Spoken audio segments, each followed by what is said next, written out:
Yo boys, welcome to another video back here with the Josh Talk Sports YouTube channel. And we are back with another video. And in this video, we're going to be going over the round one picks and seeing whether I think this team made the right pick or the wrong pick. So we're going to start off with the first overall pick in the Washington Wizards and AJ Debnza from BYU, the small forward.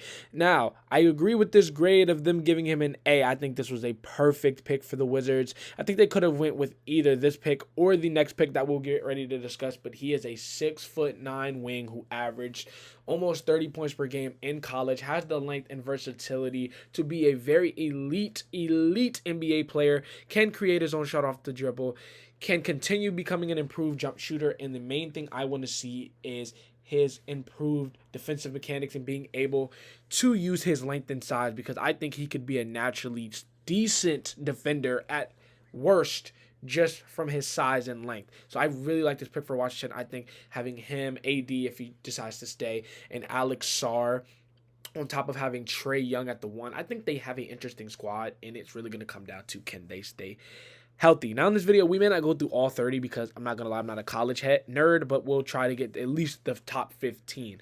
Now at number 2, we have Kansas guard Darren Peterson for the Utah Jazz. Now I like this pick for the Utah Jazz. Obviously, they also got another grade A.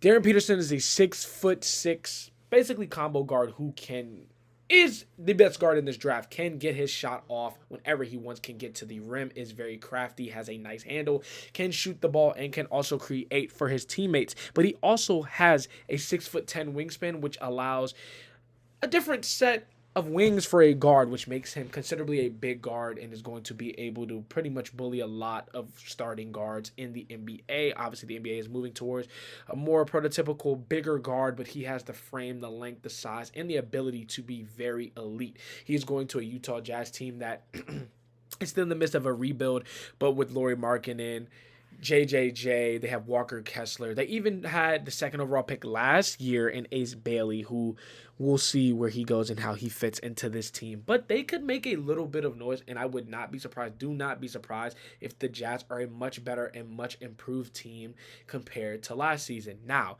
pick number 3, we saw who could have been a number 1 overall pick in any other year. And honestly, this top 3 could have been interchangeable based on the team's need. But here nor there, number 3, we have Cameron Boozer, who was seen to be the safest top pick in the draft, if not the safest pick in the entire draft. Cam Boozer is a 6'9" 4 who has the versatility to play small ball 5 and pretty much can do everything at a pretty solid level. The main question mark with Cam Boozer for me is, can he improve his jump shooting? But he is a very physical player. He seeks out contact. He has a solid handle. He has a very good eye for the floor. I think he is NBA ready as far as being able to see the floor, create for his teammates, and I think that's exactly what the Grizzlies need. Now, they are currently actively trying to trade Ja Morant, so I do not think that the Memphis Grizzlies will be competitive next season, but I think they are moving in the right direction. They obviously have Zach Edey over there, who was a lottery pick, and Cedric Coward. I think, honestly, this was my favorite pick. Obviously, for the destination, it kind of sucks he's going to go to a team that isn't looking to win right now. But I think Boozer can instantly be in that conversation for Rookie of the Year. And I think instantly he's going to walk in and can give you a walking 15, 7, and like 5 a night with like a block or 2 and some steals. I think he's the safest player in the draft, and I expect him to be the best right out the gate in his rookie campaign. And next, my second favorite pick besides my favorite team, UNC Tar Heel, Caleb Wilson. Now, I love this player personally, and I do love the pick for the Chicago Bulls. They need somebody with personality, and they need a player who can come in and be an instant impact. And I think Caleb Wilson can be that.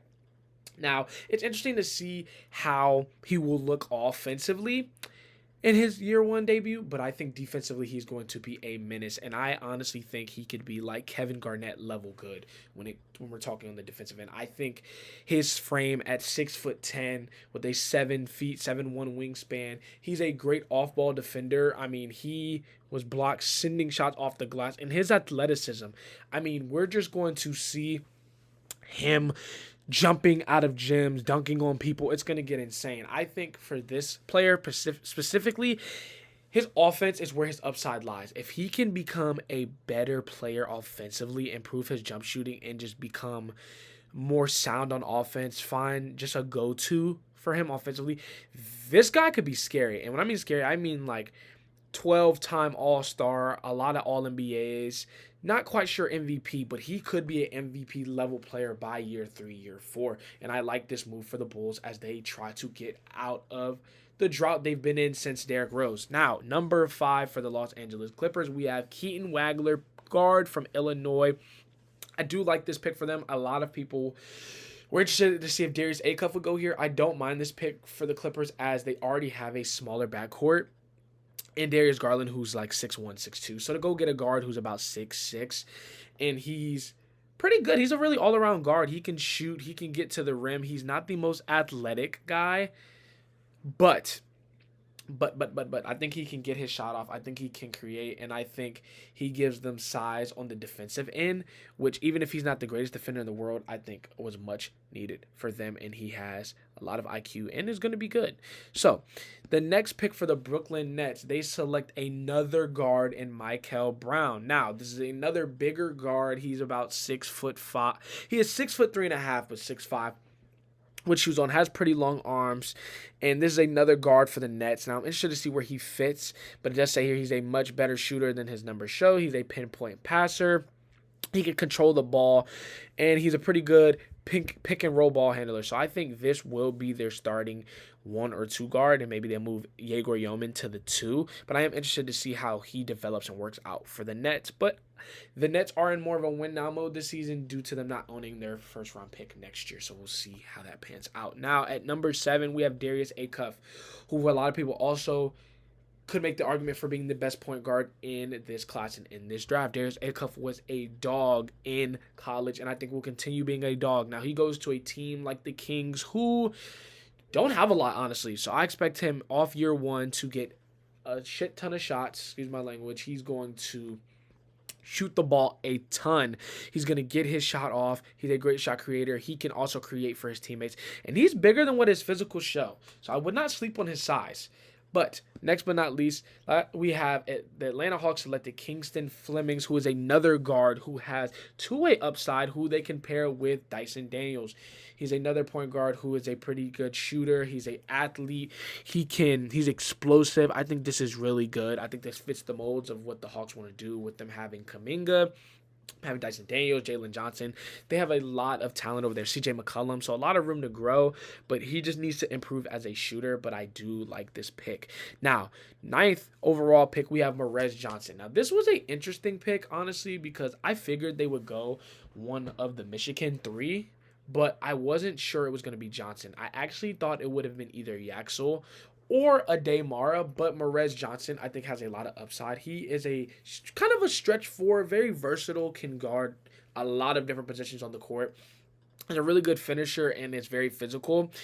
I just think he's just not the best jump shooter, so that is a big question mark for me. But if he can drastically improve that and become at least a respectable jump shooter, I think this pick pans out.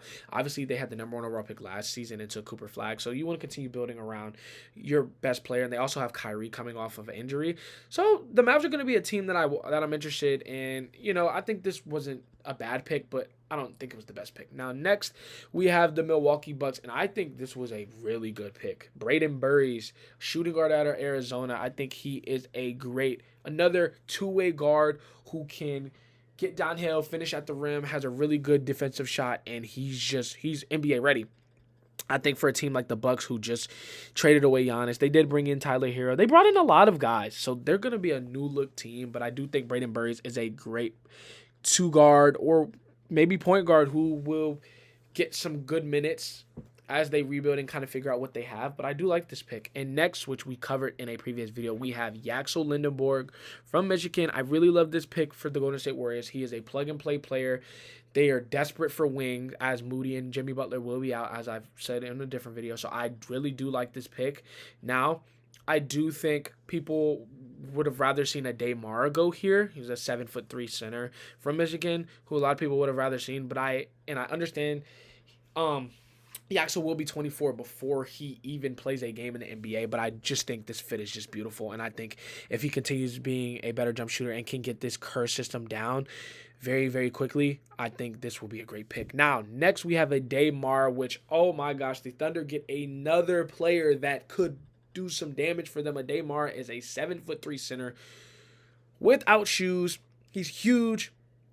He has great vision. He's a great defensive anchor, and he has a very good touch. Now, I don't think he's really much of a three-point shooter, but I do think this is a body, somebody more of an inside big who can better defend Wemby than Chet ever could and can. So I love this pick for OKC. Now, next we have the Milwaukee Bucks, who got this pick from the Heat, where they traded away Giannis. They drafted Nate Ament. Now, Nate Ament is an interesting player because I very much think he is much of a project. He's a 6'10" wing who I think has a ton of upside, but I just think with his position, he's huge.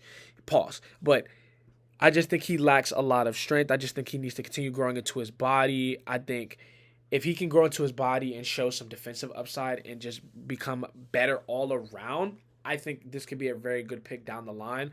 But initially, I don't think this pick will make much impact on the Milwaukee Bucks season this year. Now, next we have for the Hornets, Haynes Steinbeck. Now, Haynes Steinbeck is a forward, another guy that the Warriors were also linked to, played the 4 and the 5. I think he averaged about 18 and 10. He was like a top rebounder in college this year. So he's a stretch big. He's a great rebounder, and he can play the 4 and the 5. So I like that move for the Hornets. Next, we have Dalen Swan. Now, Dalen Swan is a small forward. He is a wing who can put pressure on the rim. He has all the tools to be an elite defender, has significant upside. His questions are shooting and turnover rate. So if he can clean up some of those things, he's a 6'10", has a 6'10" wingspan. I think this is good, and the Bulls are moving in the right direction. Now, next, the Thunder traded up. I'm telling you, the Thunder, they're serious about winning games and winning championships. They went and got a guard, Bennett Stritz. Now, he is a highly skilled, he's a point guard with elite feel. He's not overwhelming as an athlete or defender, but he's a big-time shooter, which I think is good. 49% on catch-and-shoot three-point attempt, which is huge, and I could see him getting into the rotation for the Thunder as they just traded away Aaron Wiggins not too long ago. And for the Pistons, we have Ibuka Okori, who is another point guard. He does not have the most size, but he has great speed. He can get to the paint, and his shooting has gotten better. I honestly could see this as a replacement for like a Jaden Ivey who they had a couple years ago. I definitely think this is good. I don't know if he starts for them, but maybe gets a couple minutes off the bench. So we'll be interested in that. Now, Christian Anderson, Hornets have another pick. This is another point guard. They are saying he could be the best shooter in the draft. He has feel for the game and advanced understanding of how to play off-ball screens, and they're just question marks of if like a lot of prospects that come in one and done, can he adapt physically and defensively? So I think as he grows into his body and gets stronger, he should be okay. Now for the Raptors, they got Allen Graves, who is a forward. Obviously here it says he left $5 million on the table, NIL money to stay in the draft, so they thought he would be selected. He has defensive playmaking, passing, ball security, and offensive rebounding. I think this is a decent pick, and there's not too much there. Now, number 20, the Spurs go get a big Jaden Quaintance, which is nice. He's the best defensive player in the draft and one of the best athletes. He gives them long-term option up front, which is nice. And Jaden Quaintance, I think, is like 6'11", 7 feet, so that's good, and I definitely think the Spurs were in need of another big. Now, the Grizzlies got Kareem Lopez, which was a player from Mexico. They're saying this is more of a long-term move. He played overseas, so he's been a pro for a long time. So I think there's some upside there, and very versatile player. Now, there's a guy that I heard a lot about in the pre-draft process, LeBaron Philon, who's a PG from Alabama. He is a dog. I mean, he 50, 40, and 80 shooting splits in college. I think the main problem here and why he fell so hard is can he adjust to the NBA level? Questions about his frame, but I think this guy could be a dog if he gets it right. Now, the Hawks went Zuby Ejiofor. This is another big NBA-ready body, 7'2" wingspan. Like that for them. The Lakers go Cam Carr, which I really like this for them. He is a 6'6", 6'7" wing with a 7 foot plus wingspan. I think this guy will be an absolute dog. He's athletic. He's has lob threat upside. I mean, for Luka, I think this is perfect. And you want to build around Luka as LeBron is on his way out the door. So I love this pick for the Lakers. Glad they traded up. The Mavericks got a shooting guard, Sojiero De La Ria. He's a bigger guard with an advanced passer with perimeter size. He can play multiple positions, has good feel for the game. So solid pick. We'll just see if he pans out. And then the Spurs went and got Tyrese Reed. I really like this guy. Watching the March Madness this past March, he stood out to me. Now, he's not much of a shooter, but he has great touch, and he's not afraid to get down and dirty in the post game. So I like that for the Spurs. They get two bigs. Now, the Celtics go ahead and get Chris Sennett Jr. He's another interesting player. He has the athleticism. He has the length. He has the size. Obviously, it's going to be interesting to see, can he shoot? He's not the most consistent three-point shooter, but has a good around the post game and is a versatile and high-volume rebounder. Next, we have the Nets, who took Joshua Jefferson, who is a power forward, which they traded this pick for with the Timberwolves. I think this is with the Julius Randle deal the other day. He looks to be a solid player.